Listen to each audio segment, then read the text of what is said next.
ನಮಸ್ತೆ ಸ್ನೇಹಿತರೆ. ಮಾಘಪುರಾಣ ಅಧ್ಯಾಯ 5. ದತ್ತಾತ್ರೇಯರು ಹೇಳುತ್ತಾರೆ, ಓ ರಾಜ, ನಾನು ನಿನಗೆ ಒಂದು ಪ್ರಾಚೀನ ಕಥೆಯನ್ನು ಹೇಳುತ್ತೇನೆ. ಭಗವಾನ್ ರಾಜವಂಶದಲ್ಲಿ ಋಷಿಕಾ ಎಂಬ ಬ್ರಾಹ್ಮಣ ಮಹಿಳೆ ಬಾಲ್ಯದಲ್ಲಿ ವಿಧವೆಯಾಗಿದ್ದಳು.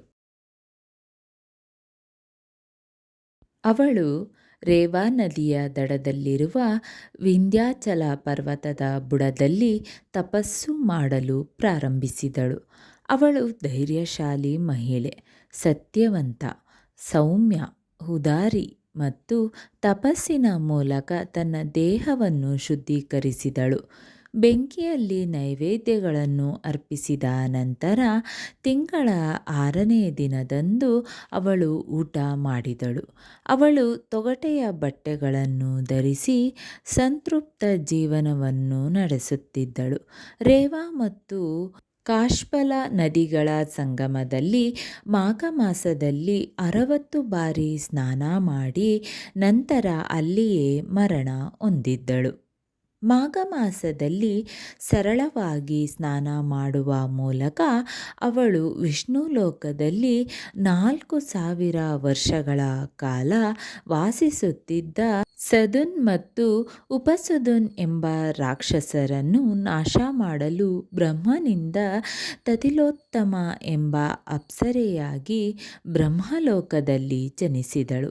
ಅವಳು ಅತ್ಯಂತ ಸುಂದರಿ, ಆಡುವಲ್ಲಿ ಹೆಚ್ಚು ಕೌಶಲ್ಯ ಹೊಂದಿದ್ದಳು ಮತ್ತು ಸುಂದರವಾದ ಕಿವಿಯೋಲೆಯಿಂದ ಅಲಂಕರಿಸಲ್ಪಟ್ಟಳು.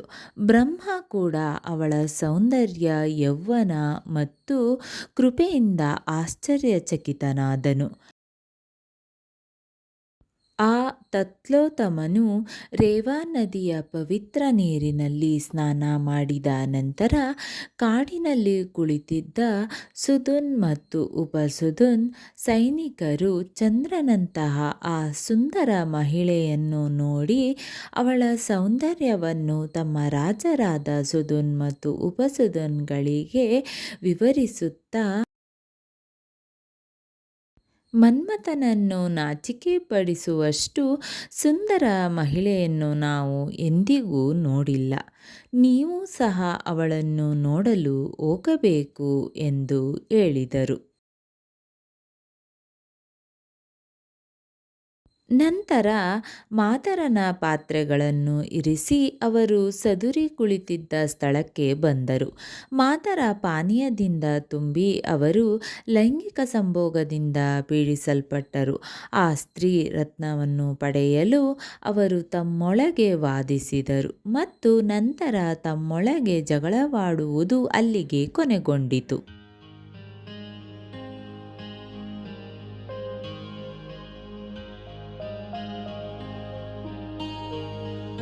ಅವರಿಬ್ಬರೂ ಸತ್ತಿರುವುದನ್ನು ನೋಡಿ ಅವರ ಸೈನಿಕರು ದೊಡ್ಡ ಕೂಗಾಟ ನಡೆಸಿದರು. ನಂತರ ಕತ್ತಲೆಯ ರಾತ್ರಿಯಂತೆ ತತ್ಲೋತ್ತಮ ಅವರನ್ನು ಪರ್ವತದಿಂದ ಬೀಳಿಸುತ್ತಾ 10 ದಿಕ್ಕುಗಳನ್ನು ಬೆಳಗಿಸಿ ಆಕಾಶಕ್ಕೆ ಹೋದಳು.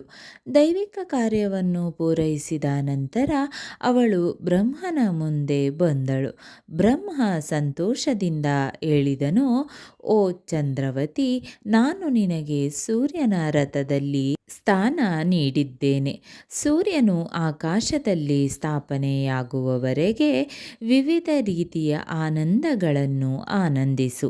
ಆದ್ದರಿಂದ ಓ ರಾಜ, ಆ ಬ್ರಾಹ್ಮಣ ಮಹಿಳೆ ಇನ್ನೂ ಸತ್ಯರಥದ ಮೇಲೆ ಮಾಘ ಮಾಸದಲ್ಲಿ ಸ್ನಾನ ಮಾಡುವ ಅತ್ಯುತ್ತಮ ಆನಂದಗಳನ್ನು ಅನುಭವಿಸುತ್ತಿದ್ದಾಳೆ. ಆದ್ದರಿಂದ ಧರ್ಮನಿಷ್ಠ ಪುರುಷರು ಶ್ರದ್ಧೆಯಿಂದ ಮಾಘ ಮಾಸದಲ್ಲಿ ಪವಿತ್ರ ಸ್ನಾನವನ್ನು ಮಾಡಿ ಉತ್ತಮ ಪ್ರಗತಿಯನ್ನು ಸಾಧಿಸಬೇಕು. ಇಲ್ಲಿಗೆ ಮಾಘಪುರಾಣ ಅಧ್ಯಾಯ 5 ಮುಕ್ತಾಯ.